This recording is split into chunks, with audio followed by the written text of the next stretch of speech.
Fala galera, no estudo de hoje nós iremos acompanhar para onde se espalharam e migraram os povos da Bíblia pelo planeta Terra. Uma apresentação da série Morando em Gênesis, mais uma produção do nosso canal Nômades Literários.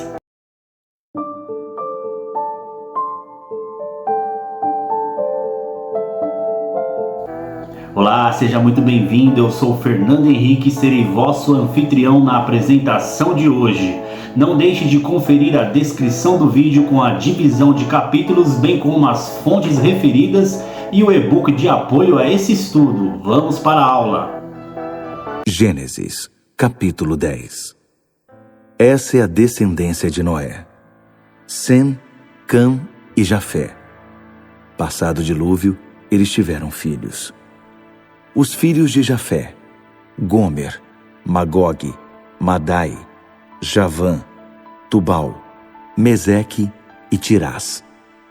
Os filhos de Gomer: Askenaz, Rifate e Togarma. Os filhos de Javã: Elisá, Tarsis, Quitim e Rodanim. Foram deles que saíram os povos que trabalham no mar, cada um em seu lugar e segundo sua família, cada um com um idioma próprio. Os filhos de Cam: Cuxi, Egito, Puti e Canaã. Os filhos de Cuxi: Seba, Havilá, Sabtá, Raamá e Sabtecá. Os filhos de Raamá: Sabá e Dedã. Cuxi também foi pai de Nimrode, o primeiro grande guerreiro na terra. Ele foi um exímio caçador diante do Eterno. Havia até um ditado: assim como Nimrode, exímio caçador diante do Eterno.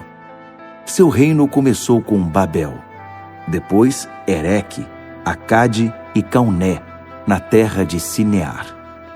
Dali ele subiu para a Síria e construiu Nínive, Reobote-ir, Calá e Rezém, que fica entre Nínive e a grande cidade de Calá. Misraim foi antepassado dos Luditas, dos Anamitas, dos Leabitas, dos Nafutaitas, dos Patruzitas, dos Casluitas, dos quais saíram os filisteus, e dos Caftoritas. Canaã teve seu primeiro filho, chamado Sidom, depois Rete, e também teve como descendentes os Jebuseus, os Amorreus, os Girgazeus, os Eveus, os Arqueus, os Sineus, os Arvadeus, os Zemareus e os Amateus. Tempos depois, os cananeus saíram de Sidom e se espalharam em direção a Gerar, chegando até Gaza no sul e em seguida na direção ao leste, até Sodoma, Gomorra, Admá e Zeboim, chegando a Lasa. Esses são os descendentes de Cam, segundo suas famílias, suas línguas, seus territórios e suas nações. Sem, irmão mais velho de Jafé, também teve filhos. Sem foi antepassado de todos os filhos de Éber. Os filhos de Sem: Elão, Assur, Arfaxade, Lude e Arã. Os filhos de Arã: Uz, Ru, Jéter e Meseque. Arfaxade foi pai de Selá, que por sua vez foi pai de Éber.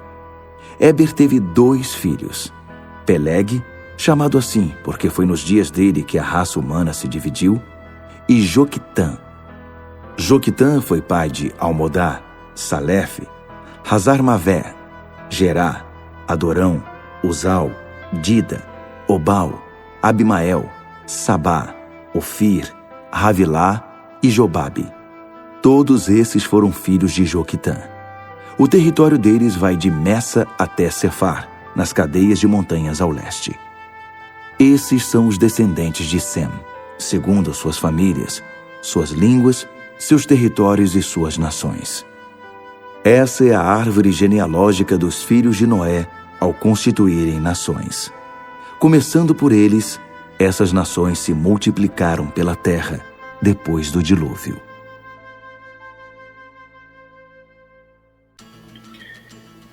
Muito bem, pessoal. O tema de hoje é a Tabela das Nações, encontrada em Gênesis, capítulo de número 10. E vamos para a nossa introdução. As genealogias não estão exatamente entre as partes mais preferidas da Bíblia pelos cristãos. Muitos começam a ler a Bíblia e costumam desistir quando encontram as genealogias ou pulam.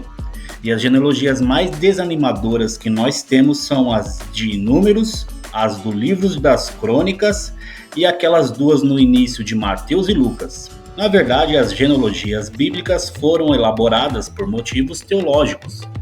Elas têm toda a razão para estar na Bíblia. Lembremos que essas genealogias não são genealogias no sentido moderno do termo, porque a maioria delas tem um propósito teológico que é mostrar o desenvolvimento da história da salvação com o cumprimento das promessas de Deus e registrar a linhagem da promessa na descendência da mulher até que chegassem em Jesus Cristo. Essa é a razão de todas as genealogias que você encontra na Bíblia. Entre as genealogias bíblicas que nós temos, uma das mais conhecidas e importantes é essa que está diante de nós. Ela é conhecida como a Tabela das Nações, dentro do plano do livro de Gênesis. Agora vamos falar sobre a quinta geração, porque é a quinta geração narrada por Moisés, começando no primeiro verso dizendo: estas são as gerações. É a quinta vez que Moisés emprega o termo geração para introduzir alguma genealogia, e aqui nós temos o registro que Moisés faz de povos e nações que vieram de Noé através de seus 3 filhos e dos locais por onde se espalharam os povos descendentes deles. E agora sobre as fontes de Moisés. Também no primeiro vídeo dessa série a gente dá uma mencionada sobre isso. Essas genealogias foram preservadas pelos setitas, pelos herdeiros de Sete, que foi filho de Adão, e vieram por Noé, depois pelos patriarcas e finalmente por José, que morou e foi governador no Egito até chegar ao conhecimento de Moisés. Lembremos que além disso, Moisés, o próprio, foi educado no Egito, que era o grande centro cultural daquela época, onde ele viveu seus primeiros 40 anos, tendo acesso a todos os documentos da ciência e cultura egípcia. E também havia o conhecimento geral da época, onde morava cada povo com as fontes escritas, que Moisés podia ter tido acesso. E por fim podemos ainda incluir as revelações da parte de Deus a respeito dos povos que vieram dos 3 filhos de Noé. Propósito da Tabela das Nações. Essa tabela coloca a nação de Israel no contexto do mundo conhecido daquela época. Os motivos para que Moisés elaborasse essa genealogia e colocasse na história que ele vem narrando até agora são a única origem, porque era para mostrar que apesar da grande variedade de povos e nações depois do dilúvio, havia ainda uma unidade entre todos eles, descendiam de Noé e de seus 3 filhos. Moisés quer ligar o espalhar das nações com os eventos anteriores, onde ele diz que todos os homens foram feitos à imagem e semelhança de Deus. E note que ele destaca 3 vezes aqui na passagem que foi dos 3 filhos de Noé que se povoou toda a terra, nos versos 5, 20 e 32, porque o alvo de Moisés é mostrar que todos aqueles povos do mundo procediam da mesma raiz, apesar da grande variedade. Todos foram feitos à imagem e semelhança de Deus. E perceba que Israel não é mencionado nessa tabela, exatamente porque o foco de Moisés é mostrar que Deus é o Senhor de todas as nações e não somente do seu povo escolhido, mas ele domina sobre tudo e todos. Agora vemos o cumprimento da ordenança. Uma segunda razão aqui na Tabela das Nações é em Deus mostrar o cumprimento daquela ordenança que ele deu a Noé e seus filhos quando saíram da arca no capítulo 9, no estudo anterior, onde diz: Deus os abençoou e disse: sejam fecundos, multipliquem-se e encham a terra. E foi isso que Noé e seus 3 filhos fizeram. À luz do relato aqui do capítulo 10, é claro que esse processo de migração aqui, com todos esses lugares, levou bastante tempo para acontecer. Mas essa ocupação em toda a terra são 70 pessoas. E esse número 70 é interessante e curioso, porque demonstra a plenitude e a completude na teologia dos números. Para Jafé são 14 registros, para Cã são 30 registros e para Sem são 26 registros. Boa parte desses povos e lugares mencionados aqui já foram identificados pela arqueologia e geografia bíblica teológica. A origem dos inimigos. A terceira razão pela qual Noé fez essa tabela foi mostrar a origem dos povos que faziam parte da história de Israel, especificamente aqueles que eram inimigos da nação de Israel. Isso se percebe pelo fato de que Moisés dá muito mais atenção aos filhos de Cã, que no hebraico se pronuncia Ham, do que os filhos de Jafé. É de Cã que vieram os egípcios, os babilônicos, os assírios e os filisteus, e especialmente os cananeus que moravam lá na terra que eles deveriam possuir. Moisés dá atenção aqui no texto, por exemplo, a Nimrod, aquele valente caçador, porque ele é antecessor e precursor da construção da Babilônia e da Assíria, que são os 2 grandes inimigos de Israel na Bíblia, que mais tarde tiraria o povo lá da terra de Canaã e os levariam cativos para a sua própria terra, a Babilônia. Outro motivo é preparar a chegada de Abraão, que é a 4ª razão pela qual Moisés fez esse registro. É preparar o leitor para a chegada de Abraão, com quem Deus vai fazer uma aliança e vai ser o próximo na linhagem da promessa, que começa no capítulo 12. Ele quer terminar o capítulo 10 com a descendência de Sem, que é de onde virá Abraão. Vocês vão ver que Moisés inverteu o que aconteceu. Primeiro foi o episódio da Torre de Babel, quando Deus confundiu as linguagens e os povos se espalharam, e depois então é que eles ocuparam esses lugares de acordo com as suas línguas e de acordo com os seus costumes e práticas. Assim, a linha do tempo cronológica desses 3 capítulos de Gênesis é: primeiro capítulo 10, primeiro capítulo 11, com a confusão das línguas na Torre de Babel, depois a migração dos povos no capítulo 10 e por fim a chegada do pai das nações, Abraão, no capítulo 12. Portanto, ele fala como as nações se espalharam, dando ênfase aos descendentes de Sem.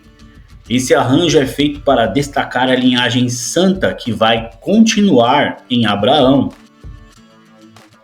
O texto é dividido pelos 3 filhos de Noé e as suas descendências, começando com Jafé, nos versos de 2 a 5. Eles foram para o norte, pelo nordeste, ocuparam a região da Europa e da Ásia Menor. E na história bíblica não há interação entre os descendentes de Jafé e os de Sem. Eles ocuparam os locais mais distantes de Israel. Há uma observação aqui que Moisés faz para localizar os povos descendentes de Jafé no versículo 5, com o termo Ilha das Nações nas suas terras, significando que se tornaram um povo marítimo. Eles foram habitar no litoral e nas ilhas do Mediterrâneo. Para o judeu, qualquer terra que pudesse ser acessada pelo mar Mediterrâneo era considerada uma terra marítima e litorânea.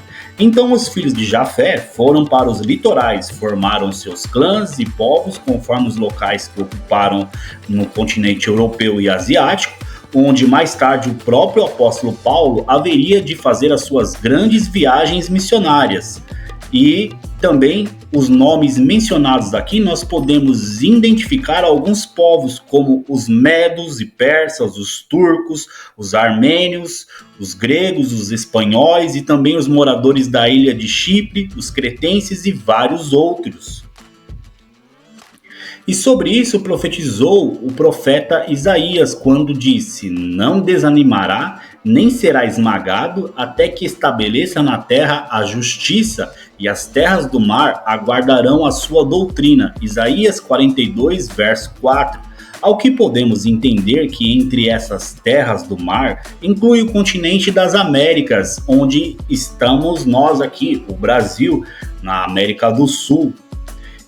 E isso é muito interessante e importante, a inclusão do nosso país na palavra de Deus.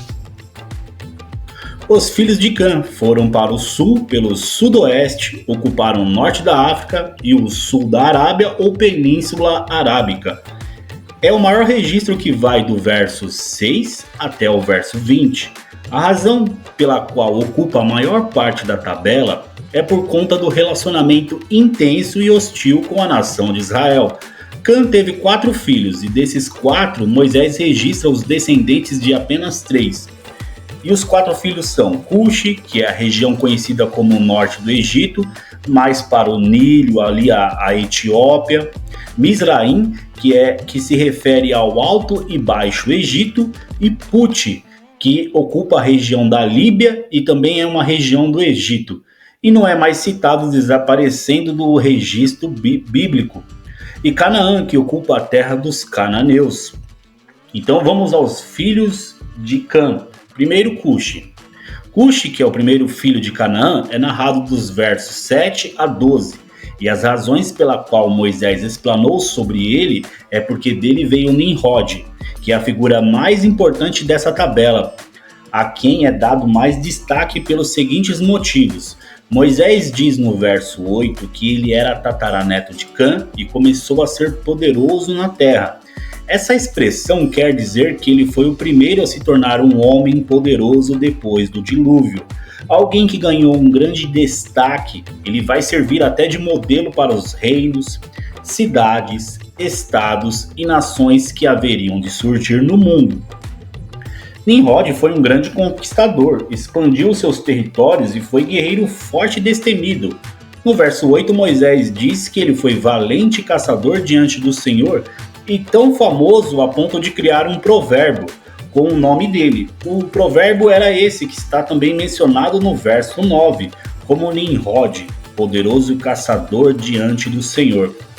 Essa expressão pode ser entendida de duas maneiras. Primeiro, positivamente, que Deus o abençoou e por isso ele expandiu e conquistou os impérios e erigiu um poderoso reino, ou negativamente, como sendo um grande caçador, desafiando a Deus, porque não era isso que Deus queria de início com o surgimento da autonomia humana. Essa última opção interpretativa é a mais adequada, porque no capítulo 11, Nimrod vai ser associado com a criação da Torre de Babel. Então pode ter sido uma pessoa que não tinha a aprovação de Deus. E nós entendemos então no sentido negativo que Nimrod se apresentava como um homem poderoso, autônomo, que seguia e regia o seu próprio destino, que era uma grande afronta para Deus, a ponto de que Nimrod vai construir uma torre que alcança aos céus em ofensa a Deus, que traz a punição de que nós vamos encontrar no capítulo 11. Ele foi o primeiro, diz Moisés, nos versos 10 a 12, a construir um reino após o dilúvio e a construir cidades como a expressão da autonomia e autossuficiência humana. Isso tudo sempre vem pela linhagem de Caim na Bíblia. Geralmente, grandes cidades são vistas como o centro do mal, da arrogância, como por exemplo a Babilônia, Roma e Nínive, todas as grandes cidades bíblicas sempre se levantando como um símbolo do mal e do poder humano em desafio a Deus.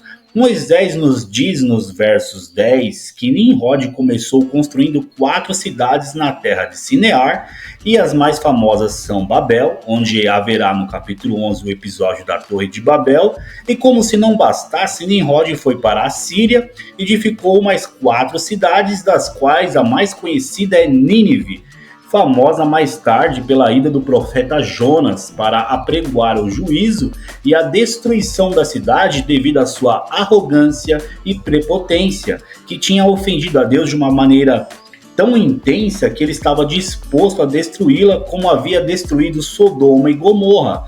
Nínive vai se tornar a capital dos assírios, que se tornarão grandes poderosos inimigos de Israel.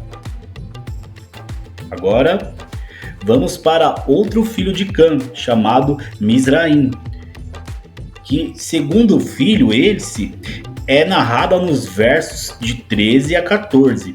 Mizraim é o ancestral dos egípcios e dos filisteus, conforme é dito no verso 14. Mizraim é um dos nomes para Egito no Antigo Testamento, que era bem conhecido dos israelitas àquela altura. Afinal, os israelitas tinham passado 400 anos prisioneiros lá no Egito. E quanto aos filisteus, eles seriam um povo que sempre estariam em guerra com a nação de Israel. Os filisteus são descendentes também de Mizraim. Canaã. Agora, esse quarto filho de Cã, o Canaã, que está dito nos versos de 15 a 19, que foi amaldiçoado por Noé, isso é do maior interesse para os israelitas por conta dos cananeus. O motivo é óbvio, que está no verso 16, porque deles vieram os povos que dominaram aquela região, e é exatamente a terra que Deus vai chegar no capítulo 12 e dizer para Abraão que vai dar para ele. Moisés diz nos versos 18 e 19 que os cananeus se espalharam para outros lugares e ocuparam toda a extensão de Canaã e seus limites territoriais. Agora, finalmente, os descendentes de Sem, nos versos de 21 a 32. Os semitas também desceram para o sul pelo sudeste e ocuparam a Mesopotâmia, hoje Iraque, e também o norte da Arábia. Eles ocuparam todo mundo conhecido daquela época. Assim Deus cumpre a sua promessa e a sua bênção sobre Noé e os seus descendentes. Sem é apresentado logo de saída como o irmão mais velho de Jafé. No verso 21, diz que ele foi pai de todos os filhos de Éber. Essa é a razão por que Moisés quer estabelecer uma relação direta entre Sem e Éber, porque é dele que virá Abraão, e agora vocês podem saber e descobrir que é porque o nome Éber, dos descendentes de Abraão, é que vem o povo hebreu, e é por causa desse nome, Éber. Portanto, até aqui nós vamos descobrindo que, conforme a história bíblica se desenrola, o povo de Deus vai assumindo diversos nomes por conta desses homens. Primeiro Sem, de onde vêm os semitas. Depois Éber, de onde vêm os hebreus. Em seguida Jacó, que significa enganador, e depois de um encontro e uma briga com Deus ali, numa discussão com Deus, querendo a sua bênção, foi mudado para Israel, aquele que briga com Deus, no bom sentido, né? De relacionamento, de insistência, né? Em buscar a Deus, e o nome dele foi mudado de Israel, e o povo recebeu esse nome. E por fim, no nosso livro que estamos morando em Gênesis, vem o filho de José, que foi governador do Egito, e seu nome é Judá, de onde veio os judeus. E no verso 25, vemos o surgimento de um homem chamado Peleg, com a expressão, porque em seus dias se repartiu a terra. Esse nome significa divisão. E aqui nós temos provavelmente um versículo mais difícil de interpretação, porque se trata dessa divisão da terra que aconteceu nos dias de Peleg. Existem algumas possibilidades interpretativas. Alguns estudiosos acham que foi nessa época que teve um grande cataclisma geológico que separou os continentes. Porém, a gente vai perceber que antes eram continentes conhecidos como a Pangeia, formando a deriva continental. Mas a gente já tratou desse assunto no vídeo dessa série, onde diz haja luz, em nossa série, explicando tudo isso que foi no momento da própria criação de Deus. A palavra repartiu também pode ser entendida na origem hebraica como espalhou, e pode ser usada no sentido dos habitantes da terra. Então pode significar que as nações da terra se espalharam, e é esse o caso da referência da divisão das línguas na Torre de Babel, que será apresentado no capítulo 11. há duas referências bíblicas que apontam para esse evento. Primeira, quando o Altíssimo distribuía as heranças às nações, quando separava os filhos dos homens uns dos outros, fixou as fronteiras dos povos segundo o número dos seus filhos. Deuteronômio 32, versículo 8. E também a outra referência, de um só homem fez todas as nações para habitarem sobre a face da terra, havendo fixado os tempos previamente estabelecidos e os limites da sua habitação. Atos capítulo 17, 26, quando o apóstolo Paulo prega em Atenas. Ou seja, pessoal, qualquer que tenha sido a natureza do evento, as seguintes verdades permanecem. A divisão e a separação dos descendentes de Noé foi uma obra de Deus. Agora, na nossa conclusão do estudo de hoje, ao fazer isso, Deus estava estreitando cada vez mais a linhagem da promessa e focando numa descendência. E aqui no verso 32 termina a genealogia dos filhos de Noé, que é um resumo que Moisés faz mostrando o rastro de fidelidade de Deus, separando de entre filhos e irmãos a descendência até a chegada de Abraão, e deste até Davi, que vai terminar em Jesus, o qual já veio triunfando sobre a morte e o mal do mundo decaído. Todas essas genealogias da Bíblia apontam para o Senhor Jesus. E nós vivemos numa época privilegiada, quando podemos ver o cumprimento de todas elas, conforme os evangelhos nos relatam. Enchamos então o nosso coração de esperança e confiança, sabendo que Ele é fiel e vai cumprir todas as suas promessas, como fez até agora, aguardando a segunda vinda de nosso Senhor e Salvador Jesus Cristo e o novo céu e a nova terra, onde habita a justiça. E por fim, através desse estudo, podemos aprender que essa é a base pela qual nós devemos preservar, lutar e buscar os direitos civis e fundamentais para todos os seres humanos, porque todos somos descendentes de Noé e de seus filhos. Por esse texto aqui, você e eu somos iguais, irmãos. Participamos da mesma humanidade, em nós corre o mesmo sangue, participamos da mesma imagem de Deus e é por isso que devemos ver que nos traz o valor e a dignidade, e é com base nisso que nós podemos lutar contra o racismo, por exemplo, a opressão social e a desigualdade. E muito obrigado! Se inscreva no canal, ative as notificações tocando no sininho, curta o vídeo. Se você acha que alguém pode se beneficiar com esse conteúdo, compartilhe. Vídeos novos todas as quintas-feiras. Muito obrigado de novo e até mais!